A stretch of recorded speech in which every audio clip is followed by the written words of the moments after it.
If you've been waiting for the sequel for The Call of Wind, it is tomorrow, August 18th. The Cost of Runes is publishing on shelves. This is not a drill. If you haven't started the Unmarked series yet, you really should. Book 2 is even better than the first one was. Brothers Mark and Elias did not think they led a sheltered life during their childhood. They only had their mom. They didn't have any extra money to go around, and Elias was trying to get jobs where he could. Mark was at least taken in by the Grove because he had shown that he had Gaia's blessing. But then Elias's wind calling abilities manifested, and so did his long-lost uncle. This throws absolutely everything out of balance. It means that Elias needs to somehow get himself a rune if he wants to stay in his human form. And they don't have runes for wind callers locally.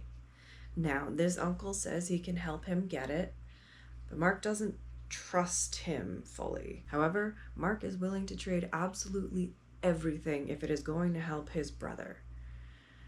Turns out, everything is even more than Mark thought. Now, here in The Cost of Runes, Book 2, the boys are separated and far-flung from everything that they've ever known. Both boys are now realizing that the world at large is a lot more complex and a lot darker than they had ever imagined. I was already in love with this series at the end of book 1. I've now read book 2 twice and it's not even out yet. Through the eyes of both of these boys, we are now getting a much wider scope of this world and its complexity. It's partially because these boys are exploring more far-flung regions, but it's also because they're maturing. As they better come to understand themselves, or at least their blind spots, it starts making them a lot easier to relate to. And that made for a far more immersive experience in this world. We're also getting the point of view of a few new characters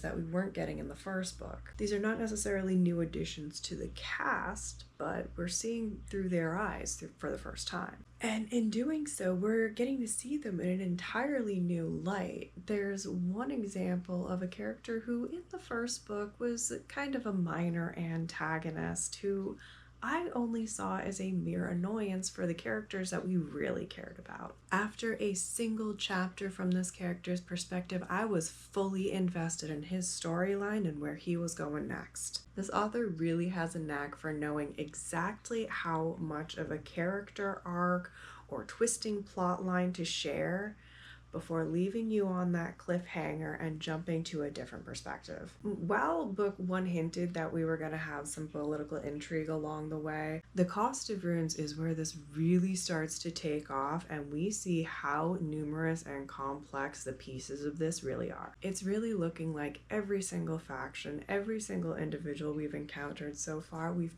barely scratched the surface of. This world is widening with every turn of the page. I'm not sure yet how long the author intends for this series to be, but I am here every step of the way. I cannot wait to see where this goes next. Like I said, The Cost of Runes is coming out tomorrow, August 18th. You can get signed copies on the author's website and pre-order now. As always, there is a longer write-up of all of this, along with all content warnings, available on my website at writing.hallidaynelson.com. And I want to know what you are reading too, because no matter how big this TBR pile behind me gets, I'm gonna let it keep growing. Happy reading.